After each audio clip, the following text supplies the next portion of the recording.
नमस्कार दोस्तों। हमारी आज की कहानी है भक्ति में शक्ति। इससे पहले अगर आप हमारे चैनल पर नए हैं या अभी तक आपने हमारा चैनल सब्सक्राइब नहीं किया है तो पहले चैनल सब्सक्राइब जरूर करें। बहुत समय पहले की बात है। एक आलसी लेकिन भोला भाला युवक था आनंद। दिन भर कोई काम नहीं करता था, बस खाता ही रहता और सोए रहता। घर वालों ने कहा, चलो जाओ निकलो घर से, कोई काम धाम करते नहीं हो, बस पड़े रहते हो। वह घर से निकलकर यूं ही भटकते हुए एक आश्रम पहुंचा। वहां उसने देखा कि एक गुरुजी है। उनके शिष्य कोई काम नहीं करते, बस मंदिर की पूजा करते हैं। उसने मन में सोचा, यह बढ़िया है, कोई काम धाम नहीं, बस पूजा ही तो करना है। गुरुजी के पास जाकर पूछा, क्या मैं यहाँ रह सकता हूँ? गुरुजी बोले, हाँ हाँ, क्यों नहीं, लेकिन मैं कोई काम नहीं कर सकता हूँ। गुरुजी, कोई काम नहीं करना है, बस पूजा करनी होगी। आनंद, ठीक है, वह तो मैं कर लूँगा। अब आनंद महाराज आश्रम में रहने लगे। ना कोई काम ना कोई धाम, बस सारा दिन खाते रहो और प्रभु भक्ति में भजन गाते रहो। महीना भर हो गया। फिर एक दिन आई एकादशी। उसने रसोई में जाकर देखा, खाने की कोई तैयारी नहीं। उसने गुरुजी से पूछा, आज खाना नहीं बनेगा क्या? गुरुजी ने कहा, नहीं, आज तो एकादशी है, तुम्हारा भी उपवास है। उसने कहा, नहीं, अगर हमने उपवास कर लिया तो कल का दिन ही नहीं देख पाएंगे हम नहीं कर सकते उपवास। हमें तो भूख लगती है, आपने पहले क्यों नहीं बताया? गुरुजी ने कहा, ठीक है, तुम ना करो उपवास, पर खाना भी तुम्हारे लिए कोई और नहीं बनाएगा, तुम खुद बना लो। मरता क्या न करता, गया रसोई में। गुरुजी फिर आए, देखो, अगर तुम खाना बना लो तो राम जी को भी भोग जरूर लगा देना और नदी के उस पार जाकर बना लो रसोई। ठीक है। लकड़ी, आटा, तेल, घी, सब्जी लेकर आनंद महाराज चले गए। जैसे तैसे खाना भी बनाया। खाने लगा तो याद आया, गुरुजी ने कहा था कि राम जी को भोग लगाना। लगा भजन गाने, आओ मेरे राम जी, भोग लगाओ जी, प्रभु राम आइए, श्री राम आइए, मेरे भोजन का भोग लगाइए। कोई न आया तो बेचैन हो गया कि यहाँ तो भूख लग रही है और राम जी आ ही नहीं रहे।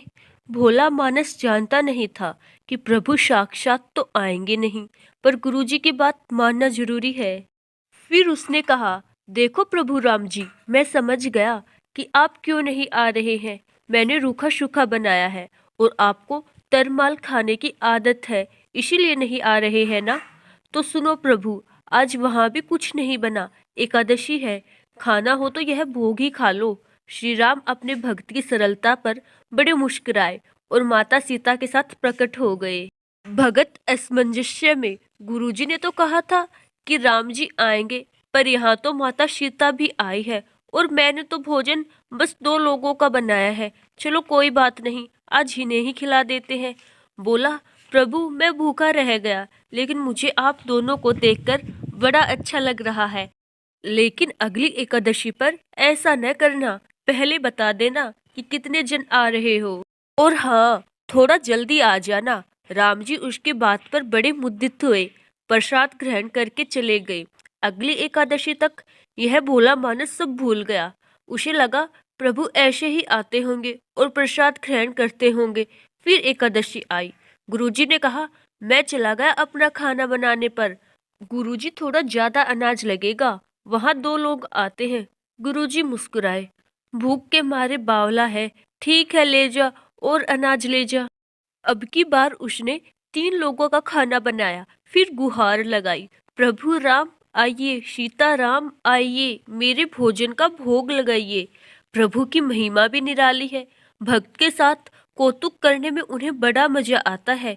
इस बार वे अपने भाई लक्ष्मण, भरत, शत्रुघ्न और हनुमान जी को लेकर आ गए। भक्त को चक्कर आ गया, यह क्या हुआ, एक का भोजन बनाया तो 2 आए, आज 2 का खाना ज्यादा बनाया तो पूरा खानदान आ गया। लगता है आज भी भूखा ही रहना पड़ेगा। सबको भोजन लगाया और बैठे बैठे देखता रहा। अनजाने में ही उसकी भी एकादशी हो गई। फिर अगली एकादशी आने से पहले गुरुजी से कहा, गुरुजी ये आपके प्रभु राम जी अकेले क्यों नहीं आते? हर बार कितने सारे लोग ले आते हैं। इस बार अनाज ज्यादा देना। गुरुजी को लगा कहीं यह अनाज बेचता तो नहीं है, देखना पड़ेगा जाकर। भंडार में कहा, इसे जितना अनाज चाहिए दे दो, और छुपकर उसे देखने चल पड़े। इस बार आनंद ने सोचा, खाना पहले नहीं बनाऊंगा, पता नहीं कितने लोग आ जाएं। पहले बुला लेता हूँ, फिर बनाता। फिर टेर लगाई, प्रभु राम आइए, श्री राम आइए, मेरे भोजन का भोग लगाइए। सारा राम दरबार मौजूद। इस बार तो हनुमान जी भी साथ आए, लेकिन यह क्या, प्रसाद तो तैयार नहीं है। भक्त ठहरा भोला भाला, बोला, प्रभु इस बार मैंने खाना नहीं बनाया। प्रभु ने पूछा क्यों? बोला, मुझे मिलता तो है नहीं, फिर क्या फायदा बनाने का, आप ही बना लो और खुद ही खा लो। राम जी मुस्कुराए, सीता माता भी गदगद हो गई उसके मासूम जवाब से। लक्ष्मण जी बोले, क्या करे प्रभु? प्रभु बोले, भक्त की इच्छा है, पूरी तो करनी पड़ेगी, चलो लग जाओ काम से। लक्ष्मण जी ने लकड़ी उठाई, माता सीता आटा सानने लगी। भक्त एक तरफ बैठकर देखता रहा।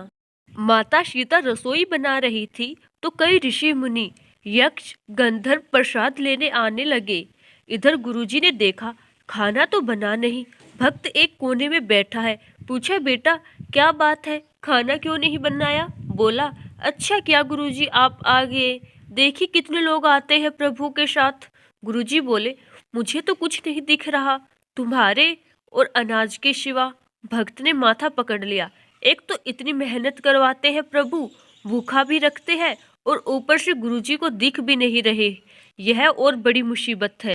भक्त ने प्रभु से कहा, आप गुरुजी को क्यों नहीं दिख रहे हैं? प्रभु बोले, मैं उन्हें नहीं दिख सकता। बोला, क्यों? वे तो बड़े पंडित हैं, ज्ञानी हैं, विद्वान हैं, उन्हें तो बहुत कुछ आता है, उनको क्यों नहीं दिखते आप? प्रभु बोले, माना कि उनको सब आता है, पर वे सरल नहीं है तुम्हारी तरह, इसीलिए उनको नहीं दिख सकता। आनंद ने गुरुजी से कहा, गुरुजी प्रभु कह रहे हैं आप सरल नहीं हैं, इसलिए आपको नहीं दिखेंगे। गुरुजी रोने लगे, वाकई मैंने सब कुछ पाया, पर सरलता नहीं पा सका तुम्हारी तरह, और प्रभु तो मन की सरलता से ही मिलते हैं। प्रभु प्रकट हो गए और गुरुजी को भी दर्शन दिए। इस तरह एक भगत के कहने पर प्रभु ने रसोई भी बनाई। यह भक्ति कला लोक श्रुति पर आधारित है। तो दोस्तों, आशा करती हूँ आपको हमारी आज की कहानी जरूर पसंद आई होगी। अगर कहानी अच्छी लगी तो कमेंट बॉक्स में कमेंट कर जरूर बताइएगा, और ऐसी ही अच्छी अच्छी कहानियाँ सुनने के लिए हमारा चैनल सब्सक्राइब जरूर कीजिएगा। धन्यवाद।